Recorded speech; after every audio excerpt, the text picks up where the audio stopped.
Welcome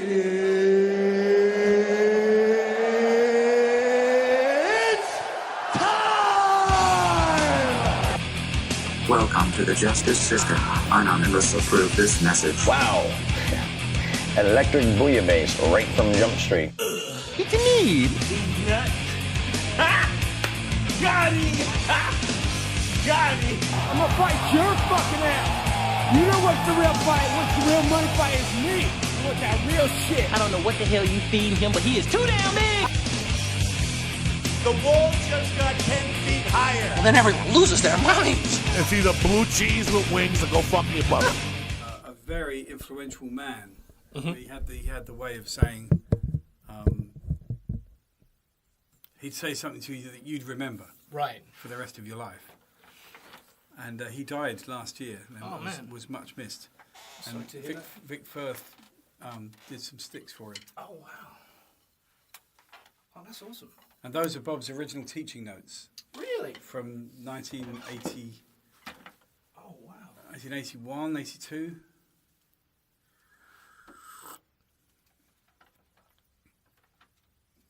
So you knew him through... I knew him as a drummer. You know, somebody said to me, you should go and see Bob play. Right. And I did, and introduced myself. Uh-huh. But I was very young. Right. Young. I was about 16 at the time. Uh-huh.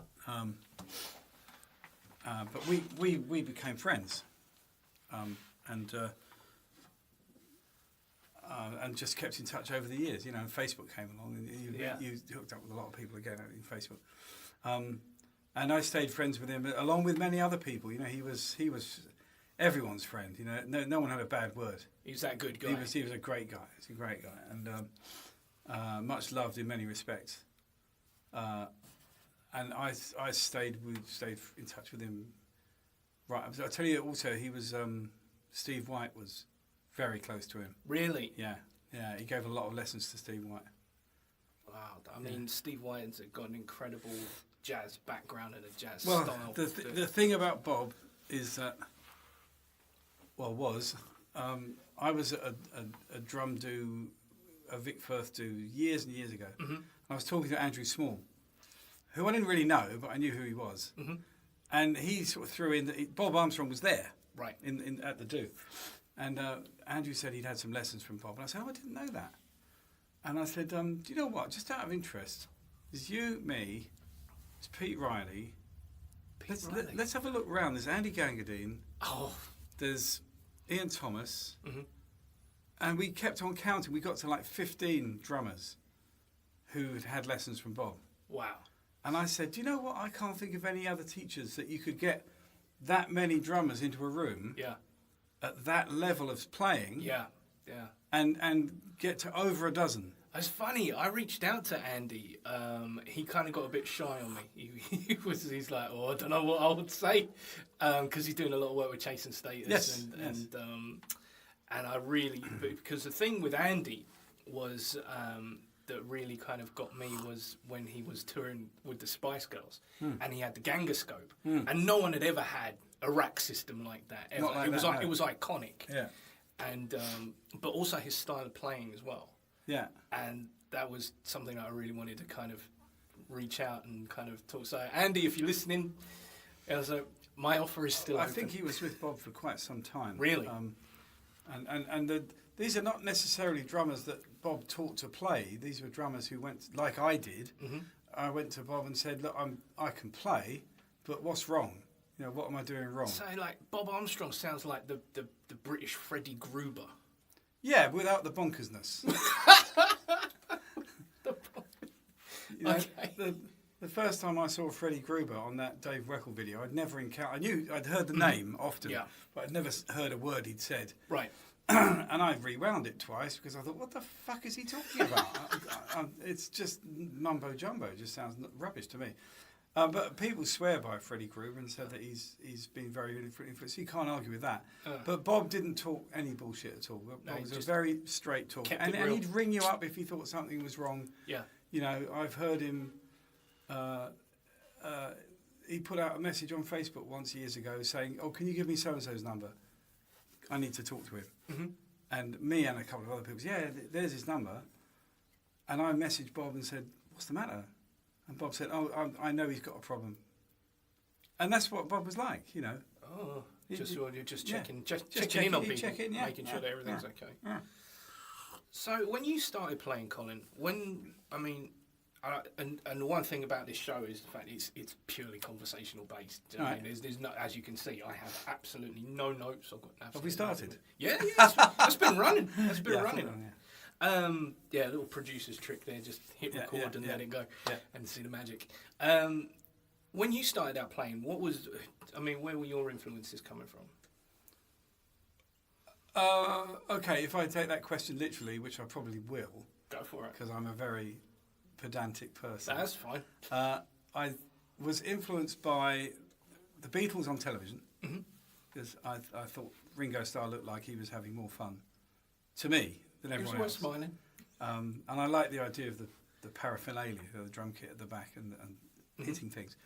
I saw a band at a fun fair, and I couldn't take my eyes off the drum. I thought the drummers looked like he was having a great time. Right.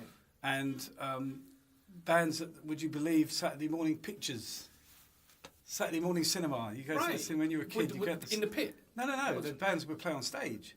They would play on the So stage. you go to the Odeon Cinema Right. to watch the Saturday morning double feature. It was kids. It was a Right. kids thing. Okay.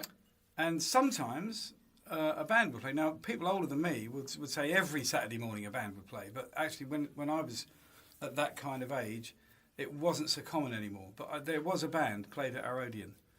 And in between films, I think, or before the films, can't quite remember. It's like an intermission-y type. Sort of thing. I can't remember if they started the show or played in the intermission. I can't remember. But again, the drummer looked like he had loads of interesting things around him and seemed to be sort of in charge. Ruling the roost. And so whoever those drummers were, they were influential. Ringo Starr That probably made me want Kind to pick some sticks up, but I didn't know it at the time. Right. I found out my next big influence was my brother, because he got guitar lessons at school when he was 12, and I was deeply jealous. And I heard there were percussion lessons going on at school. Right. So without asking my parents, I signed up for them. Came home and said, I'm going to play the drums. And my mum was shocked. Was it actual? Was it? And it turned out it was orchestral percussion. So kettle turned drums. out, yeah. Right. And timpani, xylophone, snare drum. Right. And the teacher wasn't even a drummer. Really? But he was very influential to me because he was a good teacher. He didn't play the drum, but he was a very good teacher. He played timpani and he played xylophone. Right. And he played trumpet. Interesting. But he was a retired army musician. Teaching in his spare time, and he would get us behind the drums and he'd show us the buzz roll and the mummy daddy roll, and he'd teach us to read the snare drum music. I played the trumpet voluntary, and he was a good teacher. So he'd say, "This is how this goes," you know. Right. And I thought that's the nearest I'm going to get to a drum, so I'll do that for a bit. And when you were doing like the sight reading at obviously a young age, I was about 11. Did you ever? Was it something that you naturally felt comfortable with? Or? Yeah. No, I mean, I wasn't brilliant at it, but I got it.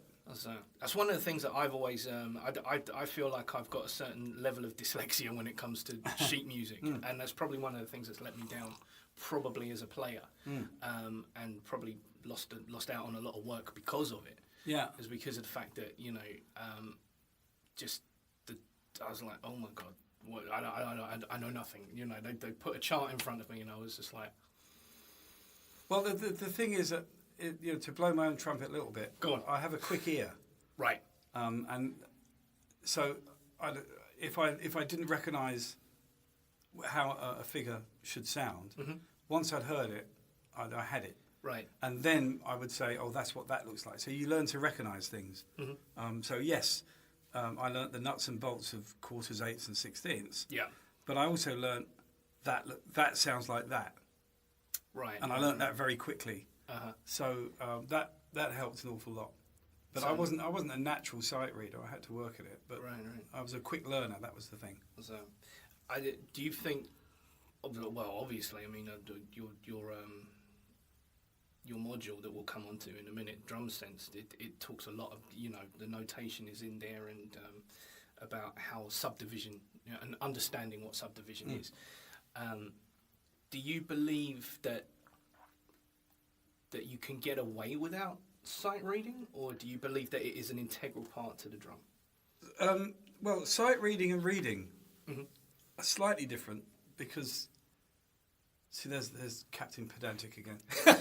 Sight reading is literally that. You see it for the first time and you play it through without any mistakes. Off you go. That's sight reading. Reading is I've got the chart in front of me. I've got a couple of days to learn this. Right. And the bits I don't understand, I can work out. So, like, you go to a band call and there's the chart in front of you and you have a go at it. Right. And then the musical director says, right, that wasn't quite right, was it? Let's have another go. And maybe third time round, you're fine. But you're reading music. Yeah. You're just not sight reading it and knocking it out first time. You know, that's probably the difference. So, classical musicians sight read. So when they see the thing, they play it for the first time. They play it correctly the first time. Yeah. Then their rehearsals are all about the feel and getting the best out of the music. But they read it right first time. Yeah. I have a lovely story about, this is an often asked question, isn't it? Drummers especially. Do I need to learn to read? How important is it?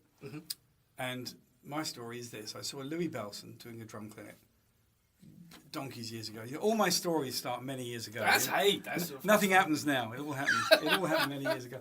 And he was asked, someone put their hand up and said, Louis, how important is it to read music? And Louis Belson said, well, let me answer that question this way. Who are your favourite drummers?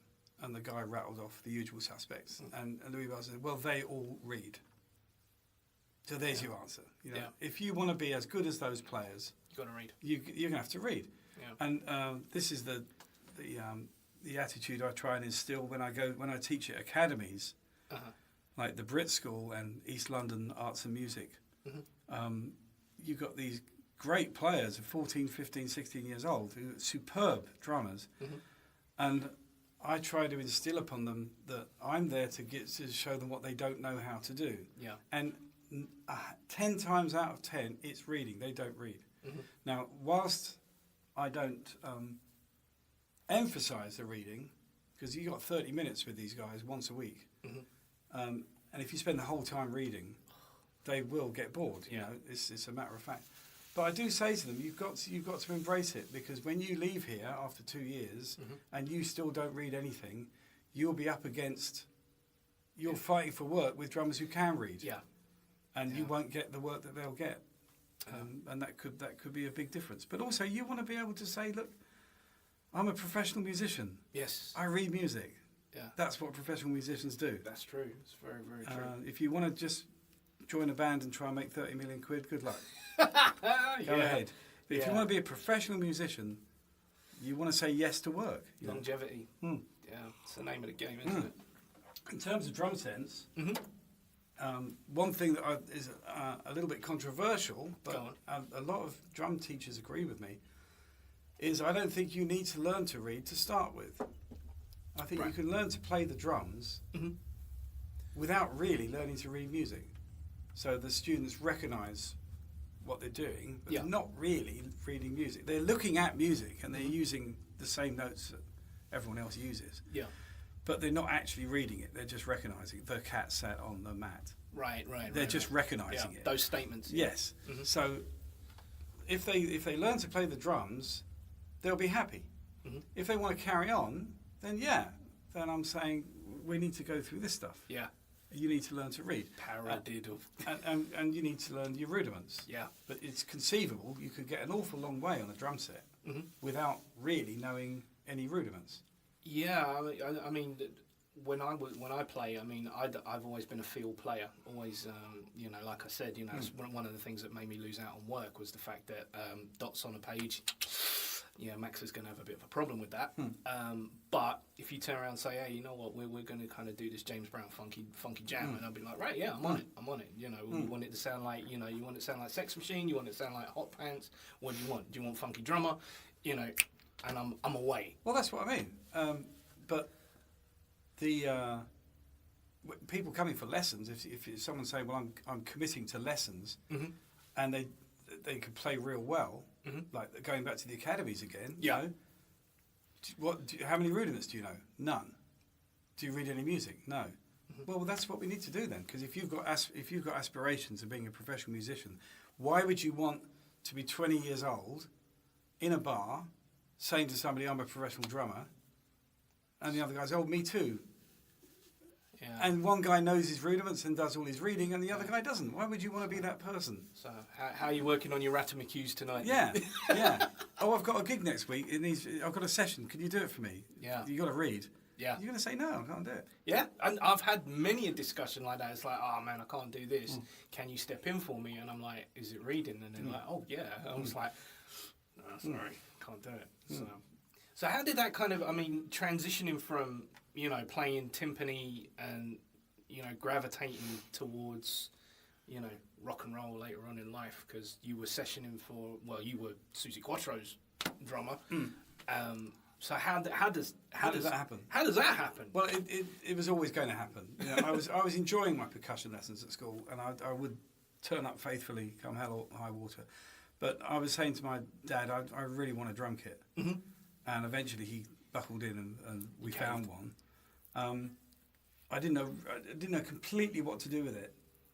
I knew what it was supposed to vaguely sound like, but fortunately, my brother was getting quite good at guitar in all this time, and he joined a couple of little bands, and I remember a drummer showing me how to use the bass drum.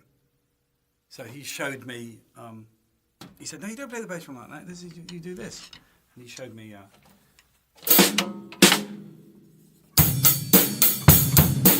Right. He showed me that. Right. The I 1, went, 1, 2. Oh my God!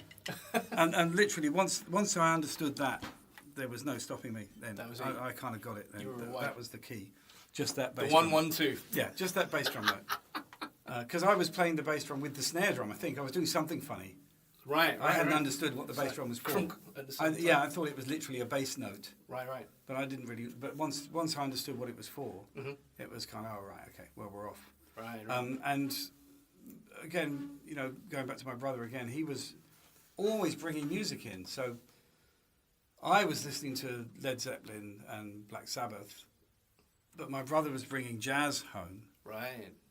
Every drummer you bumped into said, you've got to listen to Buddy Rich. So I was listening to Buddy Rich. So I was getting huge influences from everywhere, and every type of music I heard, I wanted to do straight away.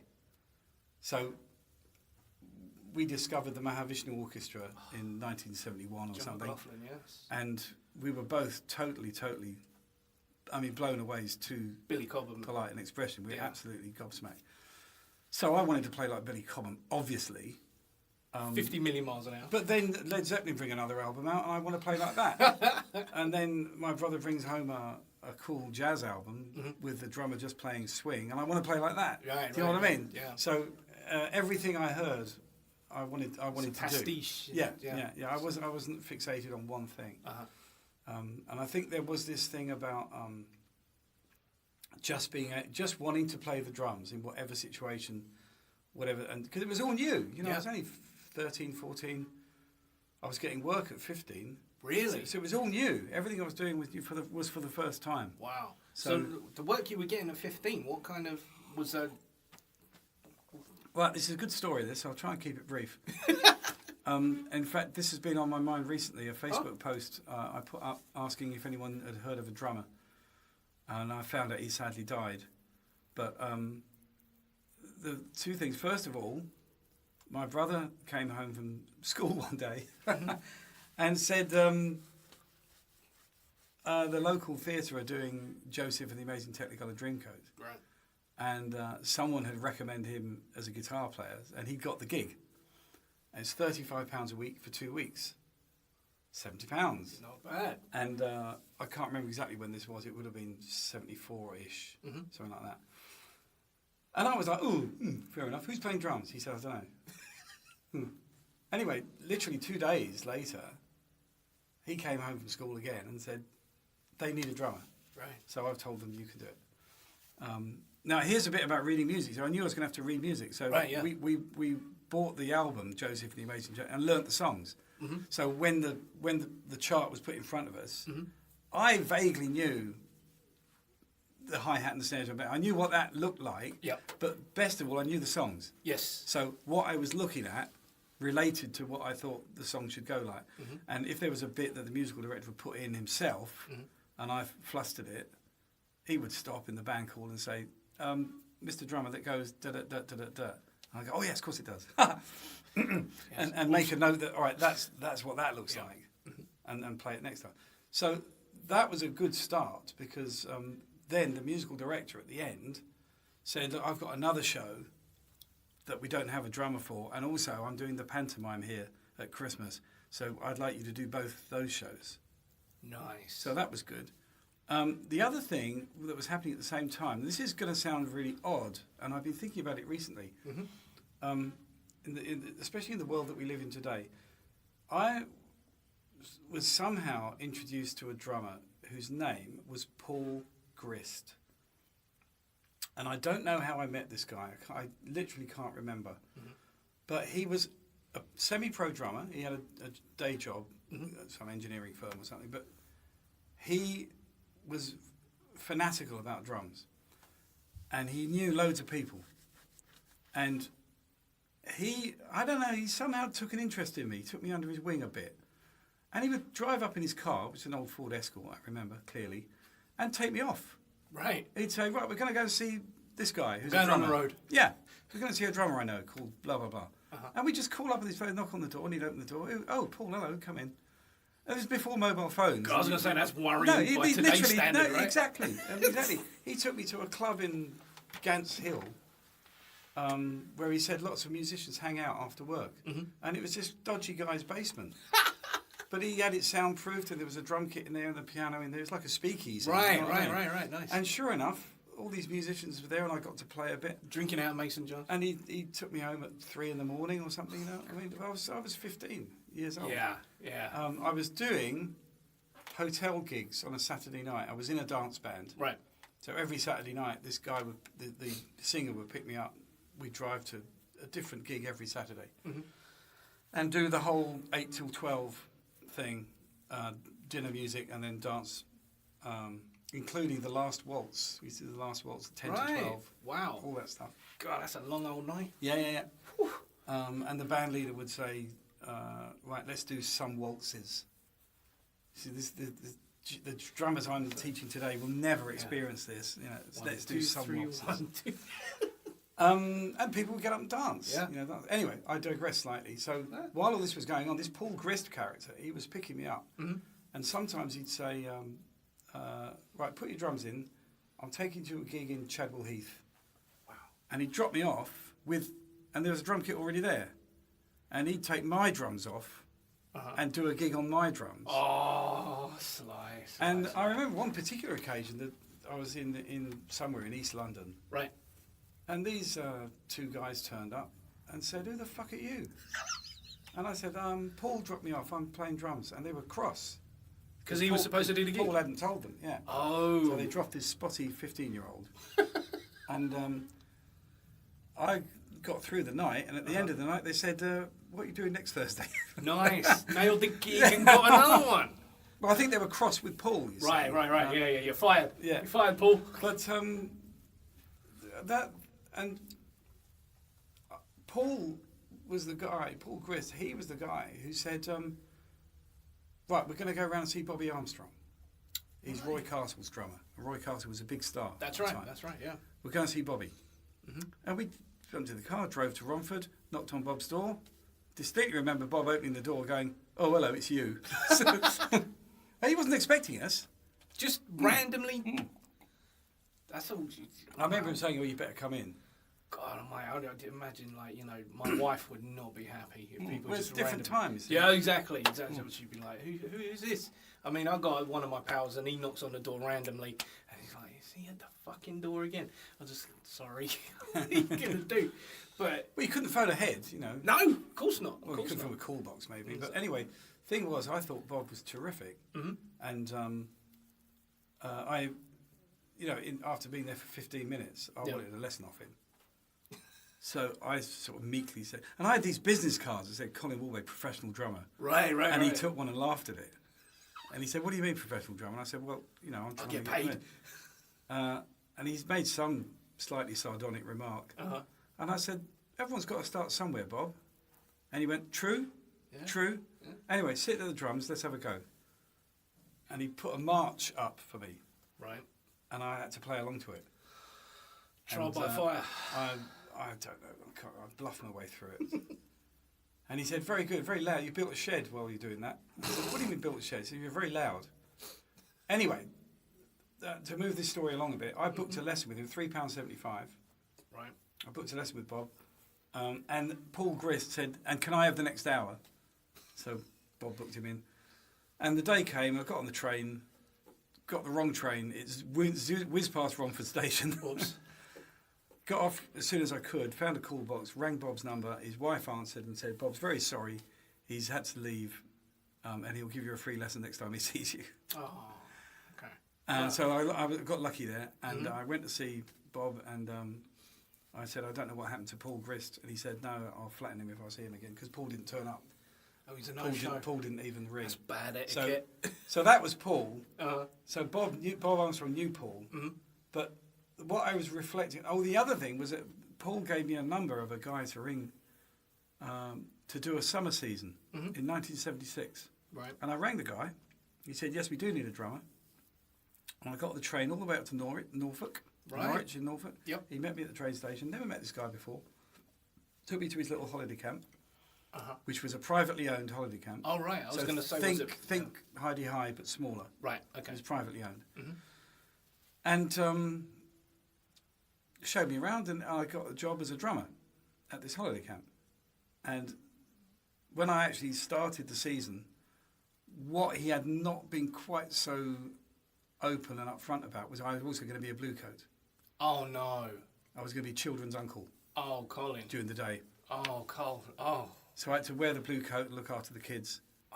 And also the music in the evening, there wasn't as much of it as he said there was. So I played drums like 3 times. I thought I was playing every night, but actually I was only playing 3 times a week. But, and this is a big but, it was fantastic. It was a brilliant experience. I loved it. Really loved it. And someone got the sack 2 weeks into the season, which meant there was another job going during the day. Right. And I said, "I'll do that." And this guy said, "You sure?" I said, "Yeah, I can do that." Basically I was bored. I said, "I'll do it." So I used to look after the adults, show the kids films, take the kids to football, take the adults to football during the day. All with a big grin on your face. Yeah. It was fun. People were good, I was a spotty 16-year-old. Right. But I was enjoying myself, Right. and the adults cottoned onto that. Uh-huh. I wasn't cocky or anything like that. I was having fun. And I was a polite boy. I was brought up to be a polite lad, so that the adults kind of warmed to me. So I never had a problem. And in the evening, I would either have the night off, or I'd play drums, or play guitar, in fact. Right. I muscled in on one of the sessions and said, "Look, I've got nothing to do. Can I sit at the back? If I learn the chords, Right. can I sit at the back and just strum?" Just strum away. And they said, "Yeah, provided you don't get in the way." So I did. I wasn't even on stage. I was just sitting at the back, just Were strumming you getting along. a double bubble for that? Were you, No. No, just... That was my idea. Just your right. Right. Okay. Understand. The reason I mention all this is because that was a big introduction, because this guy at this holiday camp, he'd have cabaret artists come in every week. Of course, yeah. And so I was backing new artists, and some of whom were quite famous, some of whom were not, some of whom were in their 70s, old music hall stars. Yep. But I would get stories off them about the old days, and some of them were genuine pre-war music hall. Right. And the stories they could tell were fantastic. And I lapped all that up. And of course, you've got to play different styles with these people and read their charts. Yep. There was a country and western duo used to come in every week, so I had to back them. So the guy who ran the holiday camp, he started to put a variety show on twice a year at a different theatre. And of course I got that gig. Wow. Which meant I was... Now, the point of this story is that I got introduced to people who would book me for more work at that holiday camp. And I stayed friends with that guy until he died of an illness for 20 years. I stayed friends with Bob Armstrong for 30 years. Mm-hmm. And it occurred to me the other day, I was thinking, I wonder what happened to Paul Grist. Because I knew Bob knew him. Yeah. And I thought, do you know what? I haven't really put two and two together. That guy, when I was 15, introduced me to two very influential people in my career. Mm-hmm. Bob Armstrong. Yep. And coincidentally, another guy, Bob Lee, was the guy who ran this holiday camp. Yeah. And that's 4 or 5 months with Bob Lee. That was a tremendous experience and very influential. And I got work out of that. And that set you up. It set me up, yeah. For the future progression. Yeah. So I could say, I've worked with these people, mm-hmm. because I had. I hadn't travelled. I'd stayed in one place and they'd come in. There was a guy called Bobby Bennett who was a big TV star at the time. Right. And Bob Lee knew Bobby Bennett. Okay. And got him to come down and do a show. The tendrils. Yeah. I mean, that was a big deal to have Bobby Bennett come and do a show at your holiday camp. It was a big deal. The guy could charge £1,000 a night, and he came and did it for Tupman's Halfpenny, basically. Nice. But that meant that I had a signed picture from him. Right. And that meant I could go on my CV. I played for Bobby Bennett. Yep. It's my portfolio. Yeah, exactly. I had all these cabaret artists I could list that I'd played for. And tremendous experience. And that was when I put on Facebook, does anyone know what happened to Paul Grist? And I found out he'd died. And I never really got round to saying, you know what, thanks for that. Yeah. But that's so that, we haven't moved past 1976 yet. No. I've got a lot of experience. Yeah. Between 74 and 76, it was a lot. So, and that was, I was born in 78, so that kind of tells you where I'm at in terms of my musical lineage. But it doesn't mean that, that I'm never afraid to look back in terms of my own influences and inspirations. Those gigs, that line of work was dying out. Right. And I literally caught the tail end of it. So the disco started to happen in the late 70s. Yeah. So over what started to die out, the hotel gigs started to die out, mm-hmm. the pub gigs started to die out, and the cabaret artists that I'd been working for mm-hmm. literally started to die. Right, yeah, of course, yeah. And the audiences started to die. Yeah, it's that wartime audience, Blue Rinse Brigade type. They were all literally popping off. So there was a whole generation of gigs mm-hmm. that was ending. So obviously, so your evolution in terms of drumming was to get into rock and roll, to, session work in that respect. Well, the other thing that was difficult to understand now was that there was a newspaper, a weekly newspaper called the Melody Maker. Yeah. And a lot of my good gigs out of there. Well, their musicians wanted section That's right. was serious. Yeah, it was. So every week I'd get the drummers wanted column mm-hmm. and put a blue circle around the ones that looked interesting and go to auditions. Yeah. Sometimes I'd go to an audition just for the hell of it. Just for the crack. experience of sitting in a room with strangers and playing the drums. And I got a gig out of that, which was a rock pop band. Mm-hmm. And I spent a year with them. And that was 1977. And by the end of that, for a 17-year-old, almost 18, I'd done a lot of work. Yeah. I mean, not recording albums like some of but the guys today, but a lot of live work, mm-hmm. a lot of experience, mm-hmm. I'd say. And I think I was fed up with having no money. Yeah. And for that year, were you just literally gigging for free? I was cleaning cars for money. Oh, mate. And gigging with this band. Yeah. In search of the record deal. That's rough. Yeah. And the record deal loomed, mm-hmm. by which time I'd so had enough. Mm-hmm. I didn't want to work with the manager. The guitar player didn't like me. I didn't like him. And I thought, do you know what? I'm fed up with this. And somebody said, do you want to do the pantomime at Southend or something? Mm-hmm. And it was really good money. And I said, fuck this, I'm off. I'm done. I'm out. Even if they get a record deal, I don't want to play with these guys. I don't want that record deal. Uh-huh. I can't see it happening. and I think I'd rather earn 400 quid a week. And so I went off and did it, and that led to other things. That led to the Godspell gig, Right. which was a year's tour, Wow. earning £100 a week or something. There's something about the dynamics and working with other people. Do you know what I mean? You know, when you get into bands, you know, generally you kind of start out friendly. Yeah. But then, you know, you start to see the cracks. Do you know what I mean? Yeah. And it's like, oh well, you know, the guitarist has got an ego, and the keyboard player we're not too sure about. Do you know what I mean? You know, it's a strange business because when you're working with a band that you are part of and you have a say in, then you want to be listened to. You want to say that let's we're a democracy, guys. Yeah, let's ditch that song. It's not working. And then another guy says, we like it. No, we like it. Yeah, exactly. But when you're working with an artist who's calling the shots, it's easier in a way because you can just say, okay, whatever you want. Yeah. And that's more what I think I wanted to get into. I think I wanted to. Well, you know, at that point in my career, I wanted to just get on with it. You know, I didn't want to be a drummer in a band that's not having a good time. Yeah. And possibly not even a future. Wow, I mean, you said that you were inspired by drummers that looked like they were having a good time. Yeah. So it was like, you know, this has got to be it. Yeah. Right? Why would I want to be miserable? Yeah. And this is how long have we got? It's long. Well, this is another good story. As long as you want. Yeah. My brother and I started. We'd always been hired together. Well, I say always, quite often we've been hired together. The Woolway brothers. Like Exactly. Yeah. No, we were big in Chelmsford, and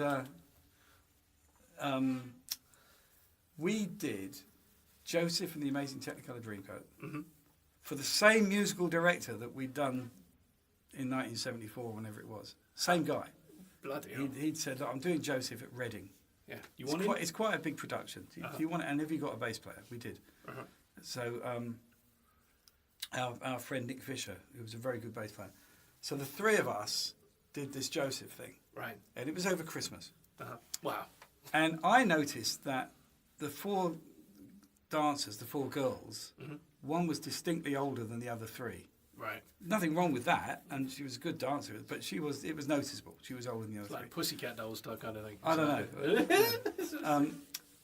And she came up to us after one show and said, listen, I work for Cameron McIntosh in his office. Right. And I'm not actually a dancer. I am a dancer, but I actually work for him. I thought, that explains why she's... How did she, I don't know. You're out of place. Yeah. And she said, he's doing Godspell, the show Godspell, next year on tour. And I know that he doesn't have a band. So would you guys like to audition? And, of course, yeah. And to our delight and surprise, the charts arrived in the post. There's posh. Yeah, He set the indeed. charts ahead. Yeah. So we looked at this music and went, oh my God. And did the same thing. We went out and bought Godspell, the record. Listen to it. Listened to it. There was one particularly difficult piece, which anyone who knows this show will already be thinking. It's a piece called Alas for You, and it's quite tricky. And when I looked at the chart, I thought I have no idea what's it changes of time signature. Right. But when you heard the music, it works, all right. fell into place. So, Yeah. so we went along to the audition, and we're all, I was 17, 18, my brother was 19 and a bit, and Nick was the same age, so we're all fresh-faced kids. Yeah. The musical director looked a bit uncertain. Yeah. But this dancer, whose name was Valerie, she was there, and I remember her saying, "No, these guys are good. These guys are Gave good." you the nod, yeah. Yeah. So we launched into the show because we'd rehearsed, we played it. The three of us had got together and already played it. We know the through. stuff. So we did, and he was really pleased. And he called the cast in who were rehearsing next door, and said, "This is your new band." You know what I mean? Yeah. And this was going to be a big tour, so we were very pleased with ourselves. And right at the end, the musical director said, "Right, we should before you guys go, we should just do the song." And we said, "Watson, we've done all the songs." No, the one that the bands sing. Oh. Microphone, please. And this guy was setting microphones up around us, and I don't sing, and my brother's even worse. And Nick barely spoke. So Quintessential bass player. So this song, called On the Willows, is an integral moment in the show. Right at the end, this is where Jesus is about to be betrayed. And it's the Last Supper. It's the Last Supper scene. Yeah. And this beautiful, beautiful song, we were about to ruin. And he set the mics up and he said, right, you sing this line, and we had a go at it, and it was fucking awful. And I remember the MD closing the lid of the piano saying, right, well, we'll have to work on that. Yeah. No auto-tune. And he gave us some much simpler pieces to sing. Right. We had monitors strapped to our heads so we could hear our notes. Plenty of reverb. Indeed. And we got away with that for 10 months on the road, singing that every night. And I did hear a recording of it, and it wasn't too bad. Of you doing it? Of us, yeah. Okay. It wasn't too bad. Okay. Because the sound engineer, about halfway through the tour, said, do you want to hear it? And we all said, no, please. He said, no, you probably should, because it's not as bad as you think. And if you know it's not as bad as you think, you'll feel happy. You'll feel confident, and then if anybody asks you, hit the mic. It wasn't too bad. Yeah. And the bit I forgot to mention was that the musical director was a very good singer. Right. So he took the lead line, which wasn't traditional. Oh, okay. But he said, no, I'll sing the lead line. You guys can just do some harmonies. So it all worked out in the end. And we did 10 months of that. The musical director got sacked halfway through because he was an alcoholic. Oh, Jesus. He got replaced by a really, really good guy called Tony Britton. And Tony got on very well with Cameron McIntosh. And at the time, the Rocky Horror Show was running in the King's Road. Yep. And the King's Road Theatre got bought and turned back into a cinema, so the Rocky Horror Show had to stop. Cameron went in, bought the show, and proposed to take the show on the road. So the Rocky Horror Show had never been out of the King's Road. Did you get that gig? And I was at a party with Tony Britton, and he said, what are you doing next year? No. And I said, I don't know, I'm fed up with this theatre stuff.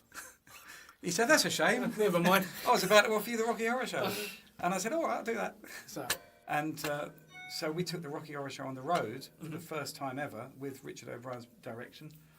And we went all over the place for that year, which was 79. Did Richard O'Brien get... Because obviously the Rocky Horror Picture Show the Rocky Horror Show is... It's an intense and elaborate musical. So did Richard get involved with the band as well? Yes, to start with. I mean, he had always been, but he wrote the show. But we did 5 weeks in Leicester before it went properly on the road. So right, we did 5 weeks, so like a beta test. And he was there for that. Right, he stayed with us for those 5 weeks, and then we went on the road, and he was happy. So that was that. Nice. He didn't give us much direction because we were pretty good. So, that's a good thing, isn't it? Tony Britton was the musical director. He wasn't. This is another thing.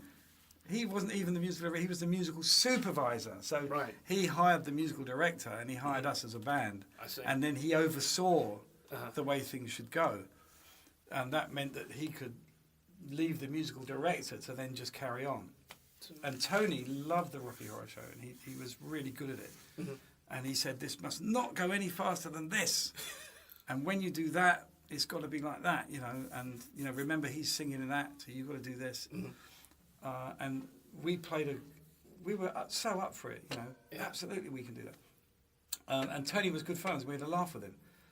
So a little margin note to that story is when the Rocky Horror Show became available, and the rights became available, which meant other theatres could put their own productions on, they totally missed the mark. Totally, and I did a couple. I did the Theatre Royal production in Hanley, in Stoke, which went on to become the Rocky Horror Show. And I think the Rocky Horror Show that's touring now, which I haven't seen, I think, and I might be wrong, but I think that is actually the love child of that original Hanley production, I think. And I stopped doing it. I did a production of it in Ilford, and it was awful. And I thought that these guys have got no idea. What was it that you felt that it was lacking? Well, to start with, the music was too fast. Right. So when they were doing the Time Warp, it was like... it was too fast. Yeah, we're going backwards. And Sweet Transvestite, it's too fast. lines were being missed, jokes were being missed. You know, people were thinking, "Oh, this would be funny if we do this." No, it's not. No. You know, there's a reason it was written the way it was. Yeah. The character of Riff Raff the butler was being totally Lost. It's a shame. And there was a lot of gay artistic directors who wanted to be the narrator so they could prance around in stockings at the end. Right, of course. You know, Of course, yeah. And the Everybody jokes wants were- their glory moment. Yeah. Now, having said all that, I heard that Richard O'Brien some years ago got hold of the Rocky Horror Show again and said, "Right, let's wipe the slate clean. Let's start again." Right. I might be, but I think that's what's touring now. I think. Uh-huh. But so that was that, and then I did Joseph the Amazing Bloody Technicolor Bloody Dreamcoat again. Hey, that's your bread and butter, Colin. It's your bread and butter. For the following year, and that was with Bill Kenwright, who I didn't like. I was going to say, there have been any MDs that have. Well, he was the kind of- producer. Oh, right, okay. This is Bill, the famous Bill Kenwright. Yeah. And we didn't get on. But, you know, I don't know if I'm libeling anyone. Am I allowed to libel? If you want, I He can was, edit out. I can edit. ripping the musicians off. Right. He was basically not paying us properly. Mm-hmm. And we argued with him for pretty much the whole tour, Mm-hmm. and he was not nice about it. And at the end of that was almost a year as well. Mm-hmm. And that was when I started to say, right, this isn't fun anymore either. You know, Godspell was fun, the Rocky Horror Show was fun. This is starting to be not fun. you're doing me out of money, yeah. So I'm going to stop this Mm-hmm. and try and find something else to do. And by then it was 1982 or 1981, something like that. I went back to Bob Armstrong and said, "Can you show me how to play the drums properly?" He gave me some of the most influential lessons I've ever had, and I'm not alone in that queue. You know, anyone that's had lessons with Bob will say the same thing. He said two of the most influential words to me, which was "get organised." Right. Just those two words still resonate today. Get organised. And I got a job in a music shop selling drums Nice. locally. So I Nice. could live at home with my mum and dad, cycle to the shop. I spent the day selling drums, which was brilliant because I could relax. I had money coming in. Yep. I was still involved with drums. Yep. I could wait for a gig to come along. And I met people. I met people in the industry, which was fantastic. I always usually found that people who worked in drum shops like Chaz Foots, you know, all the guys that worked behind there back in the day when I was going in there, they were all like yourself. Do you know what I mean? You know, young guys with serious chops, serious background in, you know, pit playing, session playing, whatever. Do you know what I mean?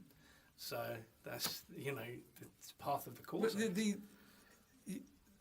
sometimes it's a question of choosing a direction to the extent of, you know, if I'd stayed with the theatre thing, I could have ended up doing a lot of a lot of really good sessions, you know, because a lot of these guys, they get their West End show. When they go in the West End, they go, phew, right, that's my income sorted.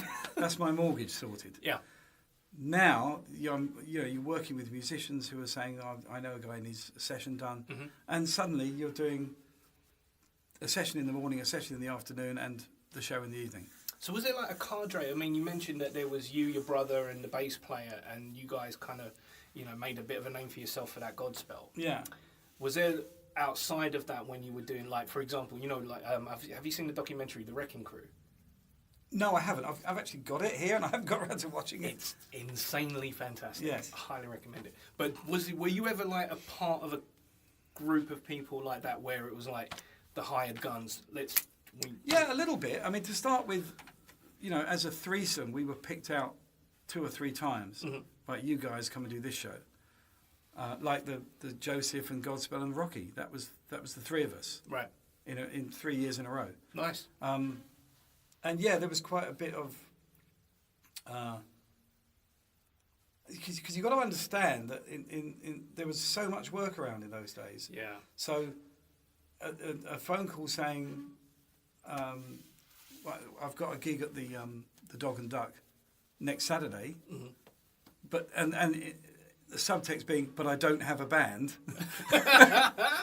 Are you free? Is your brother free? Yeah. Can you two come along? You know.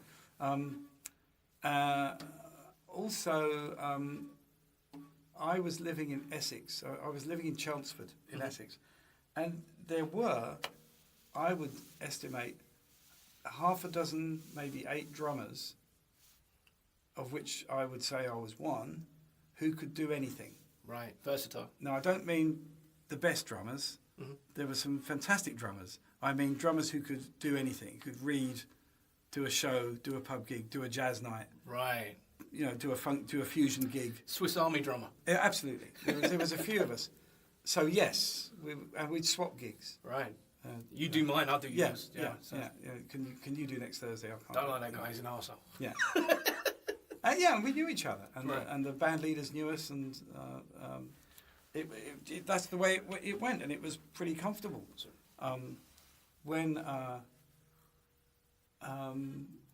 So yeah, a little bit of a cadre, as you say. The cadre, indeed. But I didn't get into the serious session stuff, like I just mentioned, the West End guys. Yeah. I didn't get into that. Then I didn't think I wanted to. Just kind of fell into it, or? No, I didn't want to go down that road. Oh, right. I was just starting to think, I don't think I want to be that, because a few years have gone by this time. I think, okay, fine. So stage 1, I'm playing drums for a living. I'm behind a set of drums all the time. Yeah. Great. Stage 2 is, do I want to be playing shit music all the time, just to earn money? Yeah. And I'm not saying it is shit music, but these guys play at the highest possible level, and I was starting to think, I'm not sure I'm going to be that good. I'm not sure I am that good. Well, I'm definitely not that good. But if I pursue that path, I'm going to have to compete at that level, and I'm going to have to I'll be in studios and I'll be in a theatre. What if you do? I saw Miss Saigon. And thought, I'd hate to be that drummer. Right. It's a great show, but the guy's not part of it. He's not seeing it. He can't see it. Yeah. He's I'd done some shows where I was very involved as a drummer. Even in a pantomime, there's loads of music. And you've got to play a march. You've got to play a love song. You've got to play an overture. Yeah. You've got to play something funky. People take that out of way. The comedian always has a pop at the drummer. Indeed. You know what I mean? Indeed. Yeah. Yeah. So. And I think I was just wanted.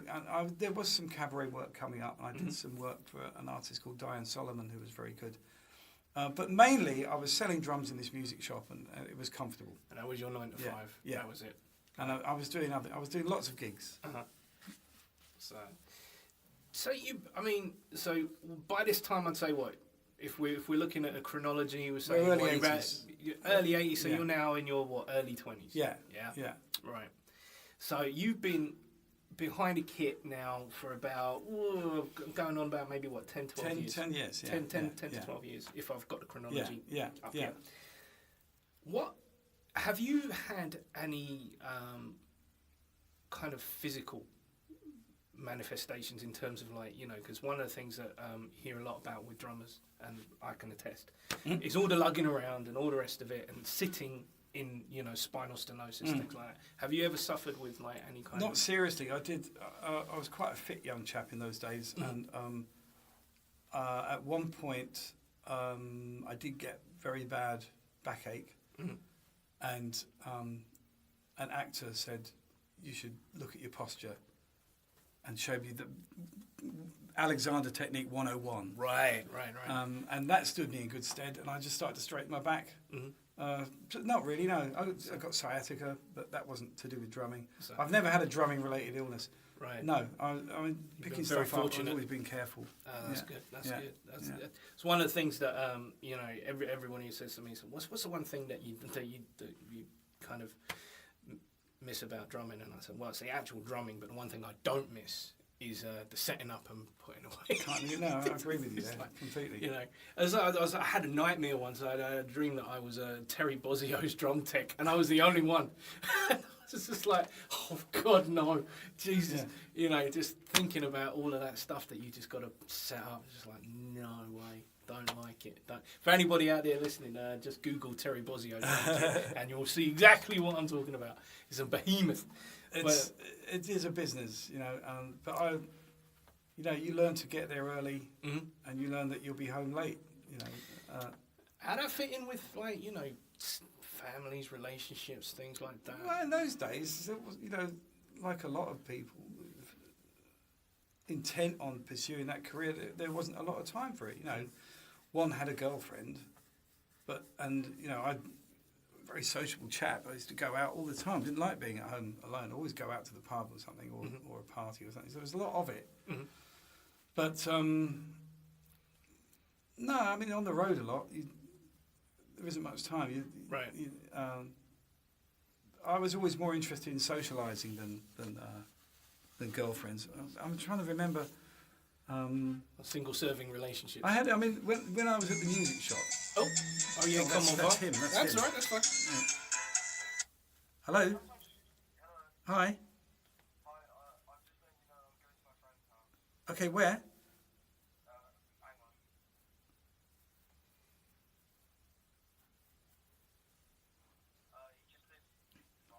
Oh, okay. Who is it? Okay. All right. Fine. All right, mate. See you later. Bye. Bye. Oh, he's a good lad. There you go. Checking in with Dad. Checking in with Dad. I mean, I don't really want to go down this road too much. I mean, I did have a girlfriend when I was. I'm trying to think of in the 80s, up to 89. But it's so much easier then because you're younger. Yeah. You don't have a mortgage or anything. Yeah, indeed, no responsibility. You're just saying, "I can't see you next week." I'm on the road. I'll see you Tuesday. That's as easy as that. Yeah. And quite good fun. But it's a nomadic lifestyle, isn't it? The very early 80s, I was happy working in this music shop. Right. I was meeting a lot of people, a lot of drummers. Simon Phillips would pop in. He's had a bit of a rough time recently. Yes, he certainly has. Bob Armstrong would pop in, Harold Fisher occasionally. But guys from the industry, guys from the distributors, the manufacturers. I started to get on very well with some of these guys. Nice. Dane Marshall was coming around with a Sabian cymbal. Really? One Sabian cymbal. One Sabian. And I was saying, in my wisdom at 21 years old or whatever, I was saying to this guy, we don't need another cymbal line. We've got Zildjian, we've got Paiste, we've got Tosco, we've got UFIP. The last thing we need is another bloody cymbal. Oh, you like me, Well, Dane was like, I'll leave it here. If you sell it, let me know. And, you hit it and think, actually, that is quite nice. It's nice. Quite nice. And sooner or later, someone bought it. And I rang Dane up and said, we have sold that cymbal. Was it a Crash? Yeah, 16-inch Crash. Okay. And he came back and said, I've got two. Can I leave it at 16 and an 18? And that's what he was doing. That's how it came He was going up and down the country knowing that no one wanted these Sabian cymbals. Wow. But he was saying, I'll just leave it. And now it's like one of the... Yeah. It's up there now, isn't it? So the Zildjian Sabian. Sabian caught on. And so when I fell in with a band in 1984 called the Enid. Right. Now, you've got to be of a certain age to remember the Enid. This is news. ENID. And prog group? Well, yes. They out-Genesis'd Genesis. Right, okay. In their day. There was 7 of them on stage. They had quite an elaborate stage act. In the 70s, when punk rose up, the meteor that destroyed the Enid was so much the anathema of punk, right, that the punks quite liked them. Oh, really? Yes. Oh, wow. They straddled the line. Because they were so ridiculous.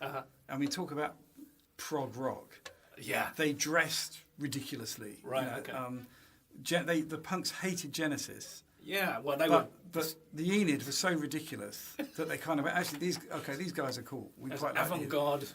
And you open the Melody Maker and look at the gigs listing. The Enid were everywhere. Right. And Okay. they had a big record deal with EMI, I think. Mm-hmm.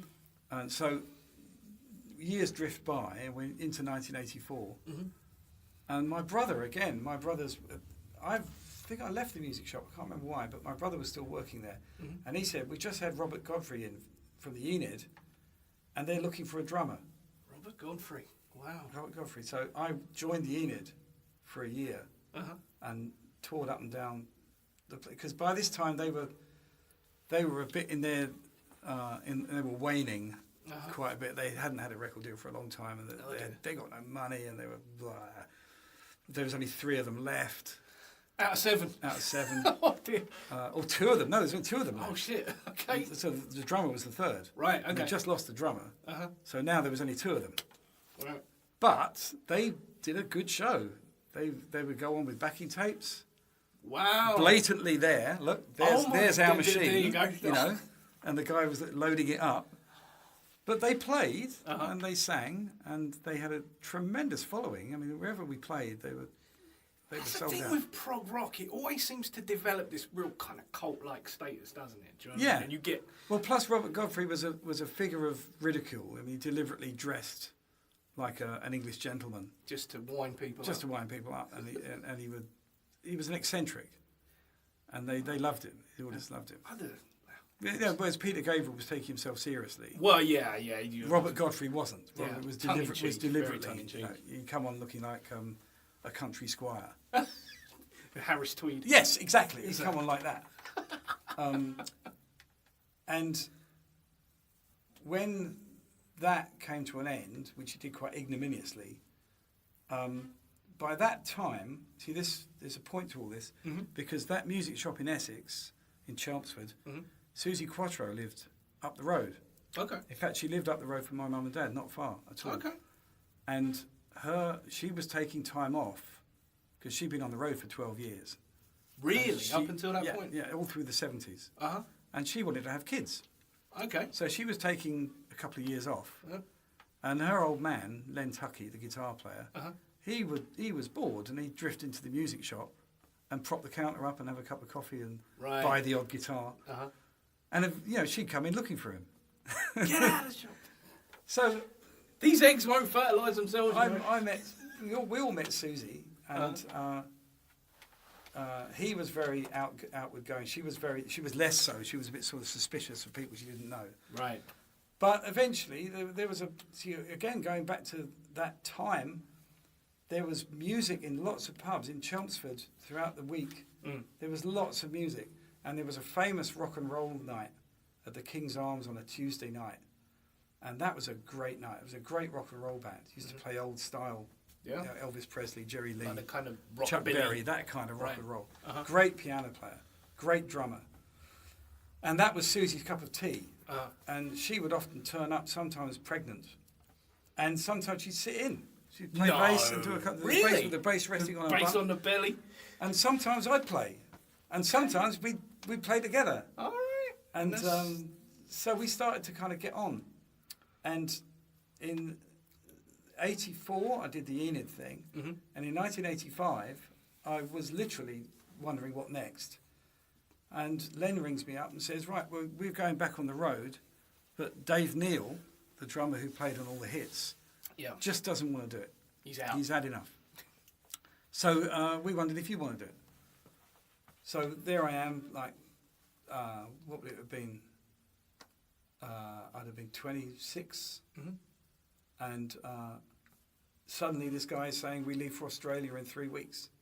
Gee, let me So, think. so you better come and rehearse. So now I'm at the house of a rock and roll icon that I'd grown up at school with, Yeah. and we all had a crush on. Yeah. She was a bit of salt back in the day. And now she's saying, do you have any leather trousers? Oh, Jesus. And I'm saying, no, funny enough, I don't. Yeah. And she said, well, you're going to need some. Come up to my bedroom. This is a different kind of conversation, Colin. I'm in her bedroom, and she's thrown it, and she said, right, try these on. What, now? Good Lord. And she's like, hands on hips, looking at me. Come on, try them on. Get them on you. So I find myself taking my trousers off in Susie Quattro's bedroom, and pulling on these. She's saying, I wore those on Top of the Pops. You wore these? Yeah, they're mine. So I'm putting these on, and she said, now you can tell all your friends you got in my pants. Oh, good Lord. Which, as you can see, I do. I do still tell people. And she reminds me of that to this day. And that was a great gig because, I've quickly found out it was much more serious than I thought. Right. Because, when we were kids at school, the whole glam rock thing was great. Yeah, but it's questionable. Pinch of salt, Then I discovered that the Sweet were not only camp glam rockers, they were fucking good musicians, which I hadn't quite appreciated. Yeah. And so when I got the Susie Quattro gig, I did not take the piss. I was very polite and calm. P's and Q's. And then suddenly realised there's a lot more to it than I thought. Because, just bashing out Can the Can. Yeah, yeah. You'd think that was easy. Yeah. But it's not easy because if you don't do it properly, she notices. Yeah. She needs that drummer to keep the pressure up. It's like James Brown. Yeah. James Brown did the same thing. It's like he had the ear. He knew when someone was screwing up the bass line, Yeah. And I developed a motto, which I still try to pass on. I certainly pass it on to my kids, which is, there is nothing that's so simple that you can't fuck it up. Yeah. Right? You think Can the Can, you can play that badly. You can play it badly. You've got to keep that up for 5 or 6 minutes. And if you waver or the pressure comes off, or you slow down a bit, or you're just not enjoying it, it shows. It does. It shows. It does. And Lenny was a good musician as well, and he'd keep his eye on me. Susie was a very good bass player, and she'd say, "Can't be any faster than this, or I can't sing it." Yeah, of course. So she was, and she was spot on every night. We were a moment that I remember. Imagine your first gig is in Australia. I've been up and down the country, but I hardly been anywhere else. And suddenly I'm flying to Australia, and she says, I said, I hear the jet lag's bad. She said, you won't have time to find out, boy. Oh shit! Oh shit! You're going on stage. We're going on stage. So we get there. We have one day off, and then we're on. 36 gigs. That's brutal, man. And brutal. I remember thinking on the first night, and she was, I was 26 or something, and she was 36, which to me seemed old. Sorry, Zeus. She was 30-something.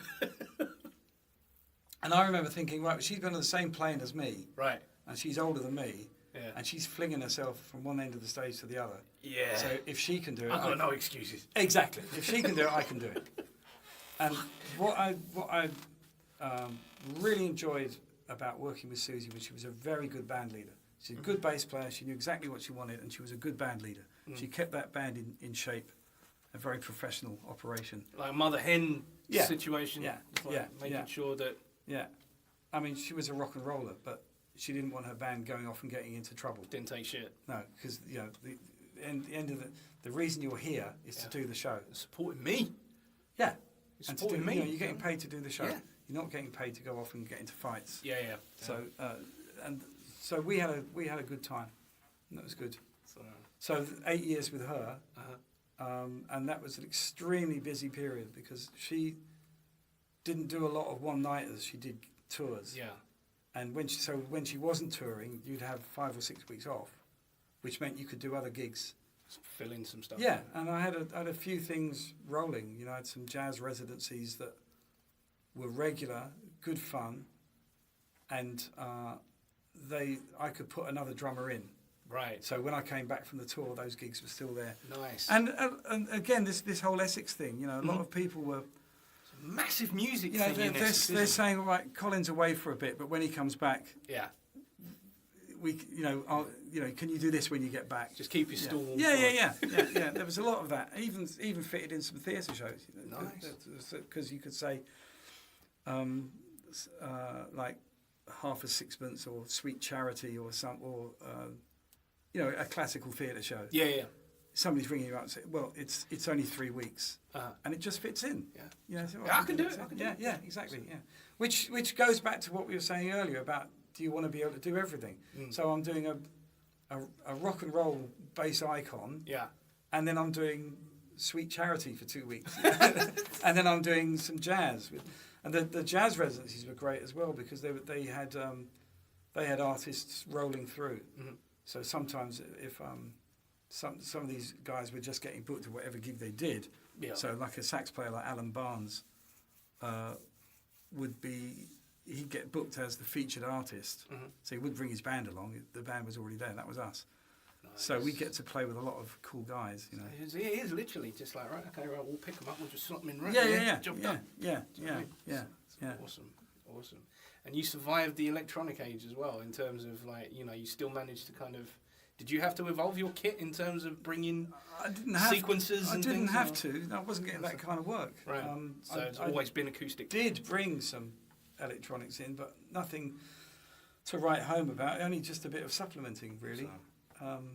In fact, I use these UP analog percussion with a couple of Susie's gigs, because if you put them here to the above the floor tom, and you gave them a boom, boom sound, then when you hit the floor tom with one hand and that drum with the other, you got a mega that's huge sort of thing going. Cannons.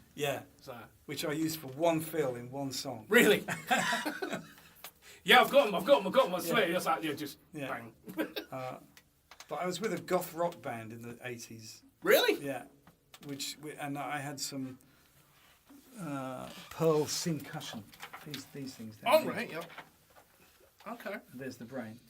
Oh, nice. So it's like Pearl's version of...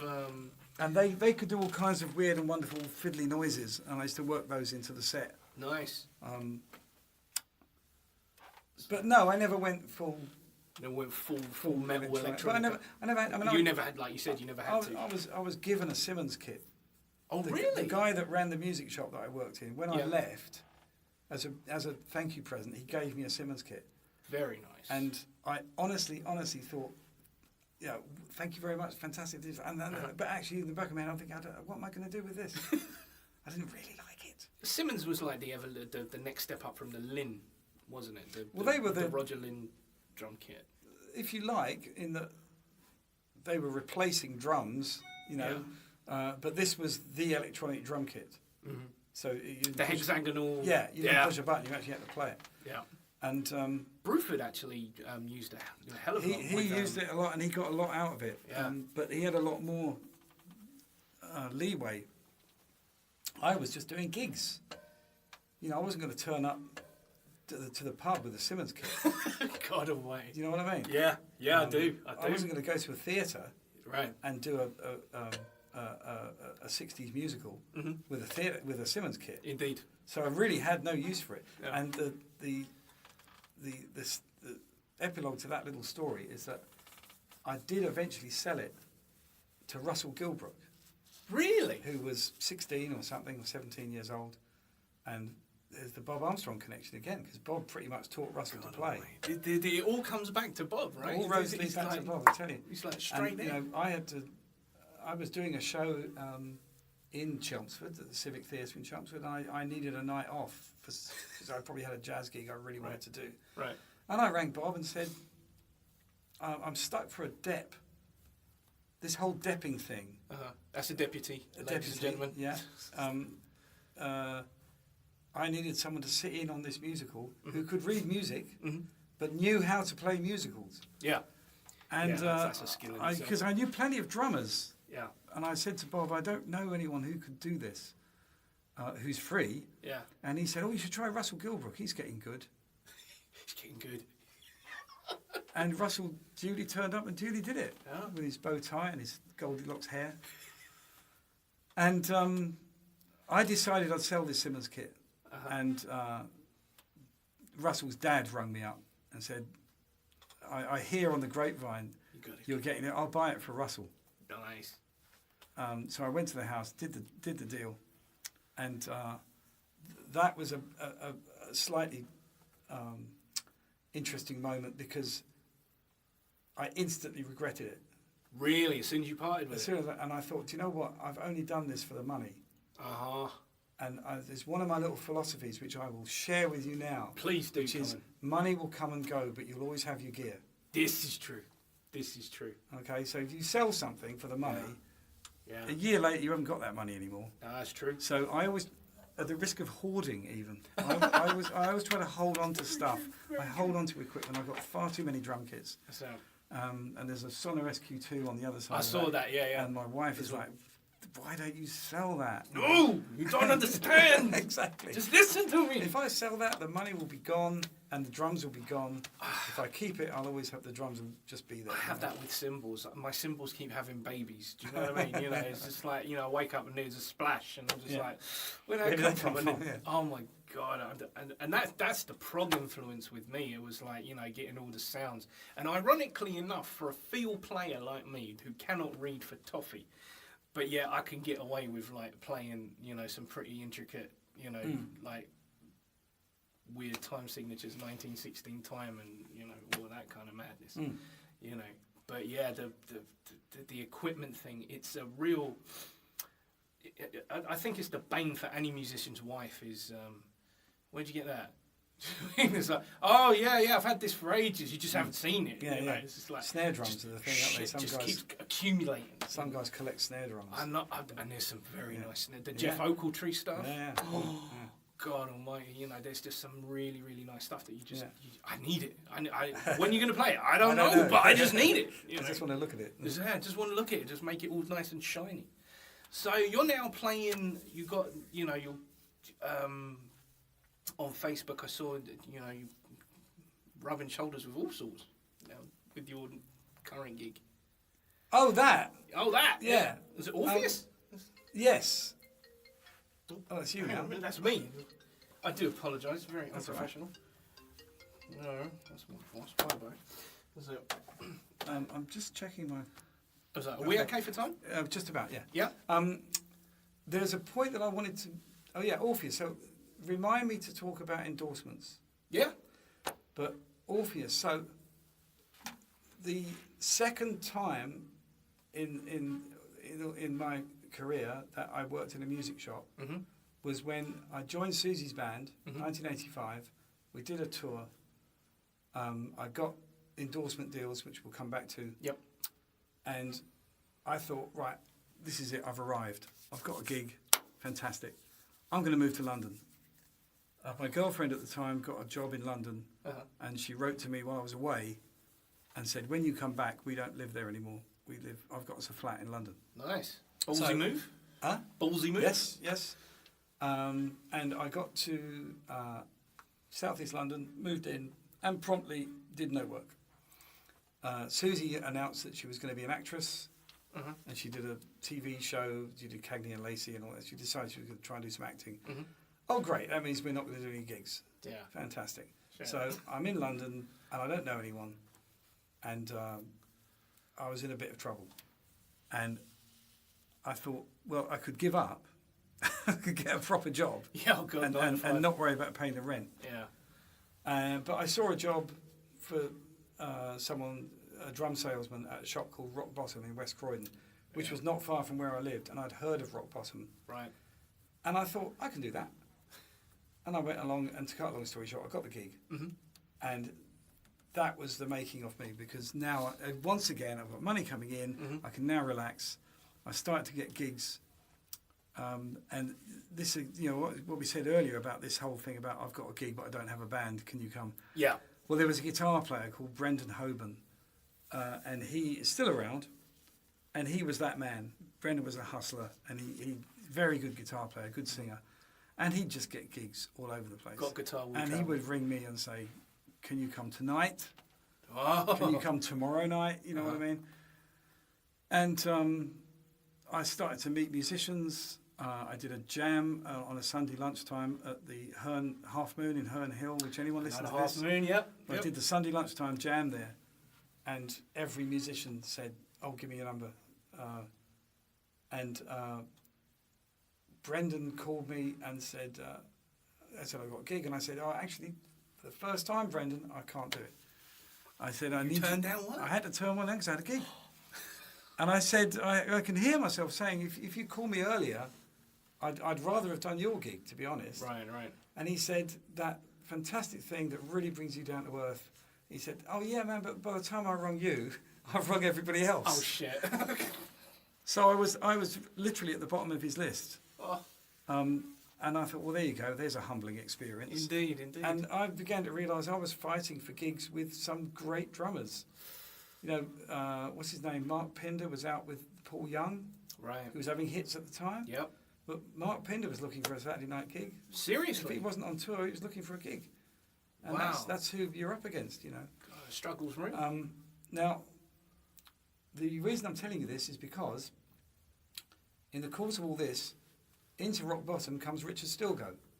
Right. And I remembered Richard Stilgoe from the telly. He was very famous. So he's like a celebrity. He comes wandering in and says, I need the percussion department. So they send it up to me.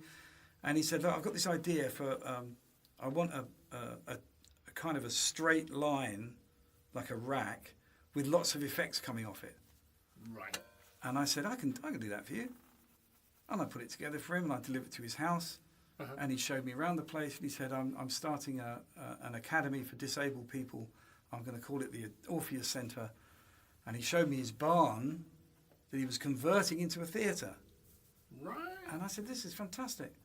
And he said, I've written a show called Bodyworks. And he played me a bit of it on the piano. And I said, oh yeah, I can hear how that would work. And he said, well, do you want to play drums for it?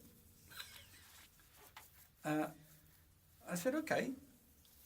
And he said, Tristan Fry is on percussion. I knew Tristan Fry. Fucking hell, that's big. That's big. So I did that album for him. I did the demo, and then we recorded it at Air Studios, and it was fine.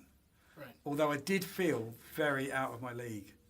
See, Really? again, you see all these really top session players, really seasoned And guys. even with you and your lineage, you still I felt a bit. felt "Whoa." very weird, you know. I felt like the rock and roller who dropped in on a classical session, you know. Right. Okay. I felt a bit uncomfortable. But it must have been all right because Richard Stilgoe said, look, we're starting up these disabled seasons. Right. And one of the things we're going to do, I want to put a percussion week on. So would you like to do that? So your job is to, you'll have a room full of disabled people. The one thing they all have in common is they've signed up to do the percussion week. Right. They probably can't play. Yeah. But that's the one thing they've got in They common. want to They do it. want to be there. Yeah. Your job is to organise them into a coherent show by the end of the week. So you have to put on a 30-minute show or 20-minute show. No pressure. It was fun. It was fun. And I did that at the Orpheus Centre for like 5 years. Right. Once a year for 5 years. So I got to know Richard quite well. And when that stopped happening, for reasons too long and dull to go into it basically stopped. Well, I stopped going. No, I'm giving you misleading, but the Orpheus Centre thrives. I mean, that carried on. Yeah, but your But spot. I couldn't do it one year, and gradually people were leaving that I knew, and Richard was being told to back off because he was a trustee, and he was told to be less hands-on, so it grew in a different way. Okay. And it started to be less fun. Okay. So I stopped doing it. There, I've told you now. I wasn't going to tell you. See, it wasn't that bad, was it? And but I kept in touch with Richard's son, who I taught to play drums. Yep. Blah blah blah. Decades go by, and Facebook is along, so I'm vaguely in touch with the other two Stilgoes. Joe Stilgoe starts to become quite famous as a pianist, and every time I see him in advert for his show, I think, I remember Joe when he was a little kid, you know. And Richard sent me a Christmas card every year, so the connection is sort of still there. And he rang me literally out of the blue about 6 weeks ago now. Yes. I said, hello, Richard here. And he'd written a show called Orpheus the Mythical and wondered if I'd like to play drums for it.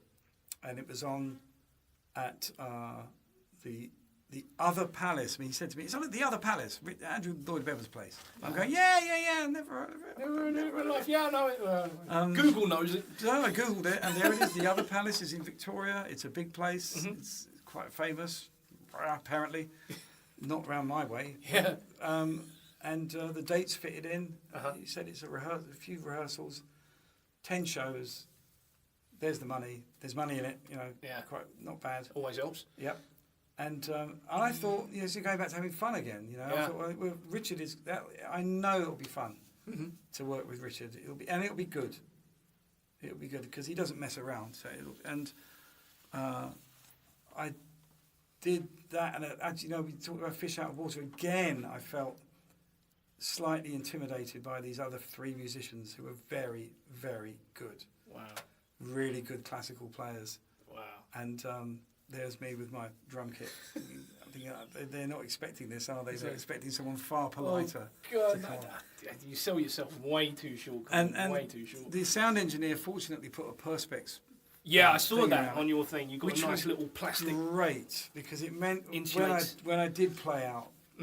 So one of the things I enjoyed about that experience was at no point did a sound engineer come up to me and say, "You're too loud."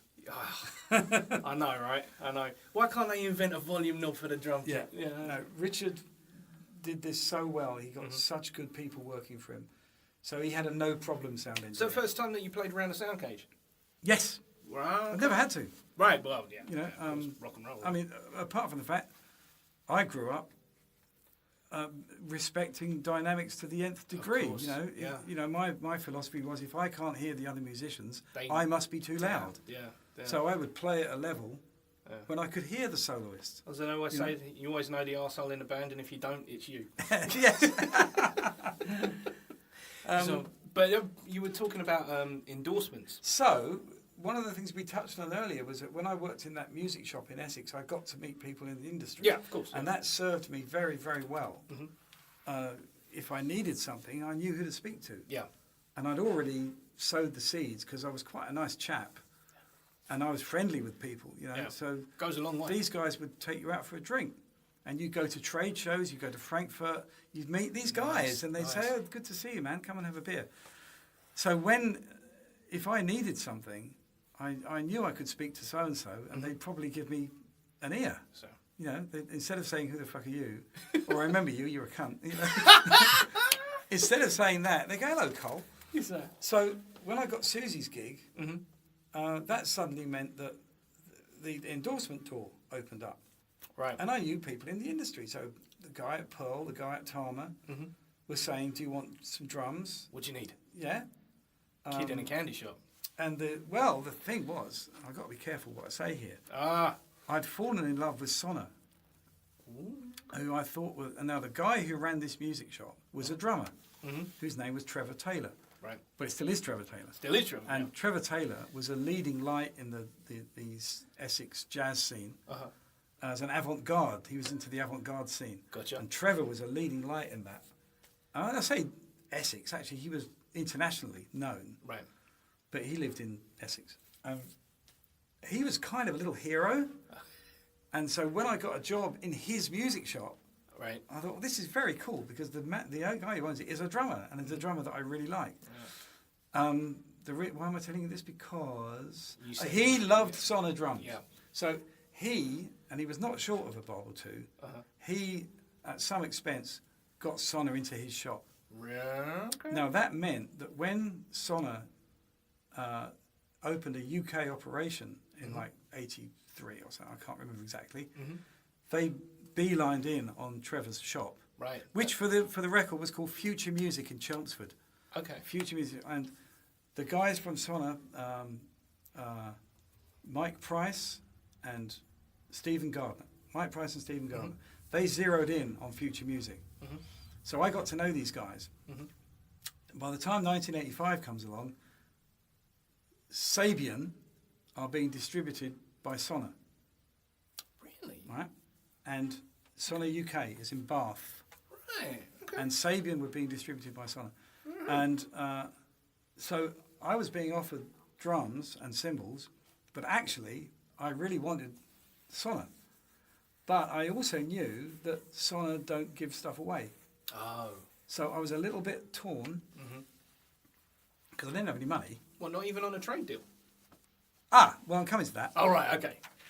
So Mike Price rang me up, or it might be Stephen Gardner, I can't remember, and said, "Okay, Word is that you've got Susie Quattro's gig, so you're looking for endorsements.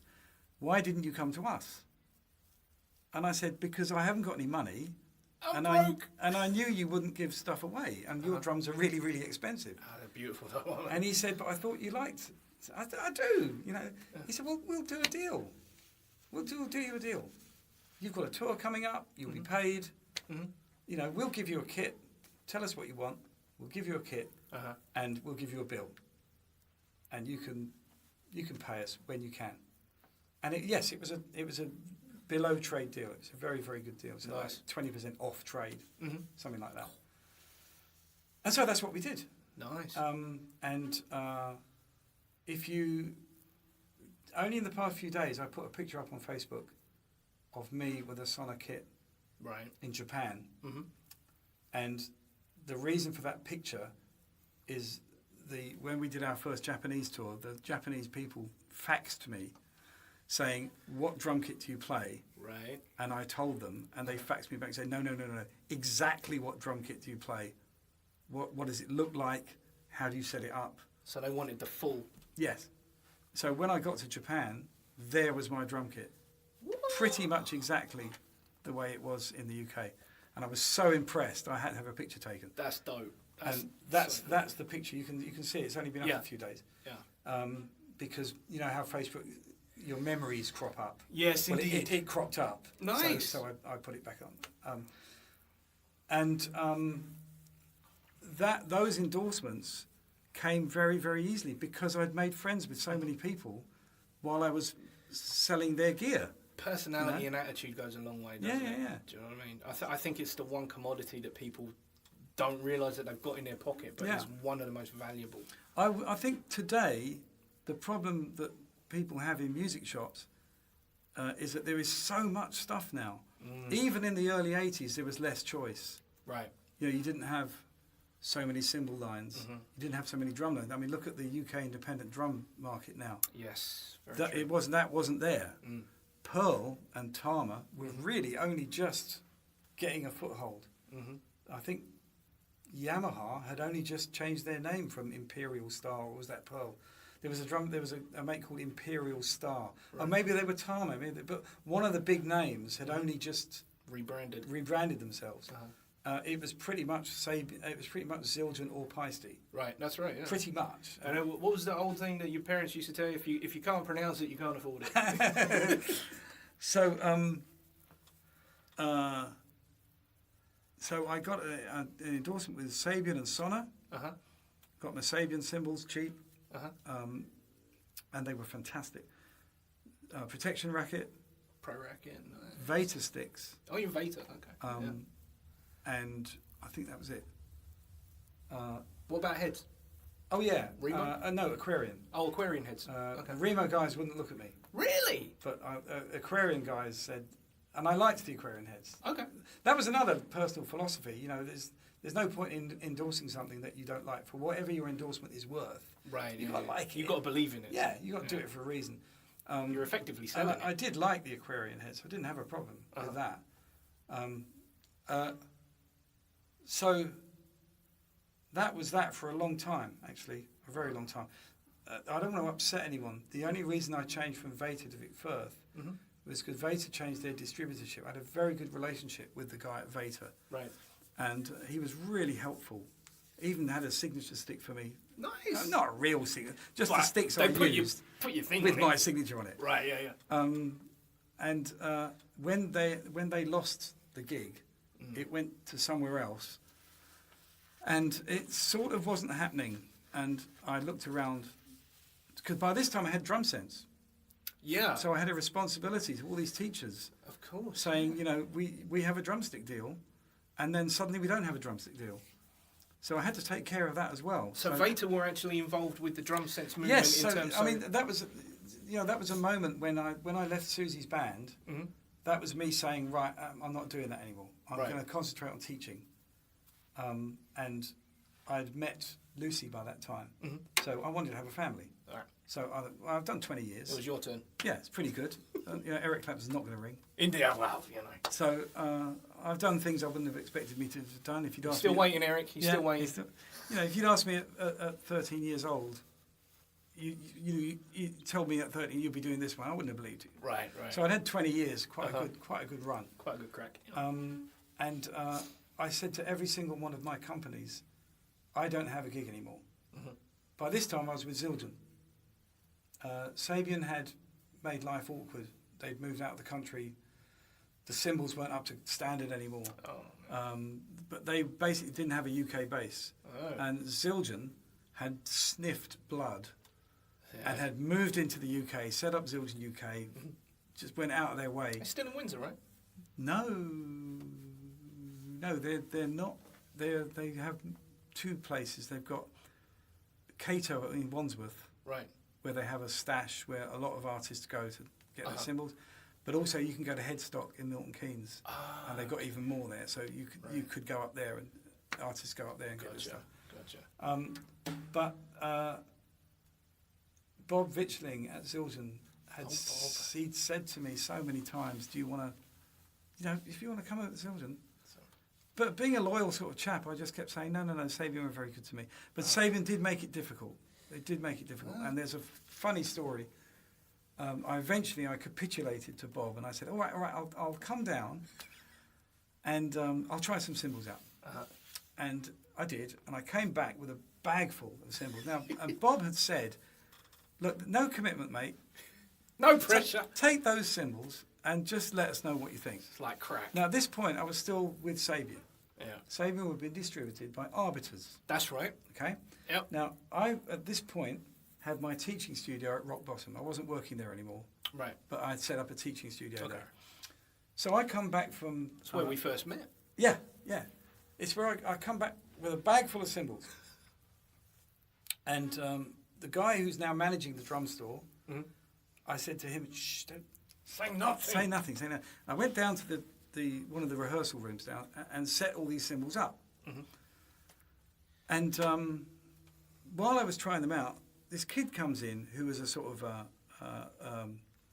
almost a volunteer working in the drum department. Right. Little kid. His name was Adrian, I think. He comes in and says, "Hello, what are you up to?" I said, "I'm just trying these out." Yeah. "Oh, right, okay." And so when I finished, I put the cymbals back in, went up to the drum store, and there is the man from Arbiters. Not Bradley Willits. I can see him in front of me. I can't think of his bloody name. Anyway, there he is. And your man, little Adrian's only told him, "No! Oh. See, Colin's downstairs with a bag of Zildjian cymbals." And I go up and there's... Awkward. Awkward indeed. So, in the end, there wasn't much choice to me. I mean, yes, they were lovely cymbals. That wasn't the problem. The problem was that Sabian had moved out. Even the guys at Arbiters had said, "You can't have cymbals anymore. You've got to, we can only replace it. If you break one, we can replace it. But we're not giving you no new stuff." And Bob Jenkins was in the same position. And Bob Jenkins and I compared notes. And Bob said, Bob was out with Kiki D and Barbara Dixon. So he was doing some big gigs.